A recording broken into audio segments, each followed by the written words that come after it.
नागपूर शहरातील सक्करदरा पोलीस ठाण्याअंतर्गत एक धक्कादायक आणि लज्जास्पद घटना समोर आली आहे। एका 65 वर्षीय व्यक्तीने स्वतःला महाराज म्हणून भासवून एका विवाहित महिलेला फसवत बलात्कार केला।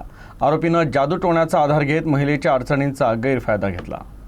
मिळालेल्या माहितीनुसार पीडित महिला ही 33 वर्षांची असून ती घरकाम करून कुटुंबाचा उदरनिर्वाह करते।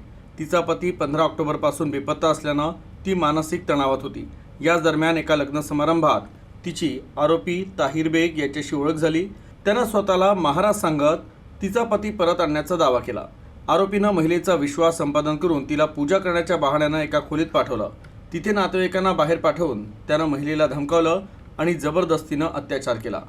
एवढ्यावरच न थांबता आरोपी बाबानं नंतर महिलेच्या घरी जाऊन देखील ही घृणास्पद कृत्य अनेकदा केली। घटनेनं हादरलेल्या पीडितेनं धैर्य एकवटत सक्करदरा पोलीस ठाण्यात तक्रार दाखल केली।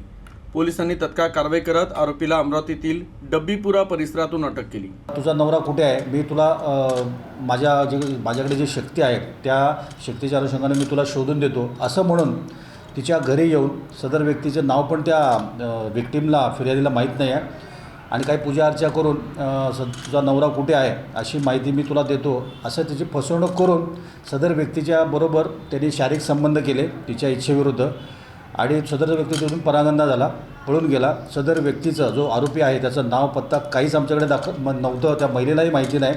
त्या अनुषंगाने महिलेला नंतर महिलेने झालेला प्रकार तिच्या नातेवाईकांना सांगितल्यानंतर सर्व नातेवाईक आमच्या पोलीस स्टेशनला आले आणि तिने तक्रार दाखल केली। सदरचा आरोपी जो आहे अमरावती जिल्ह्यातील राहणारा आहे। त्याचं नाव पत्ता नसताना आम्ही 24 तासामध्ये सदर आरोपीला अटक केलेली आहे आणि त्याची पोलीस कस्टडी रिमांड घेऊन पुढील तपास करीत आहोत।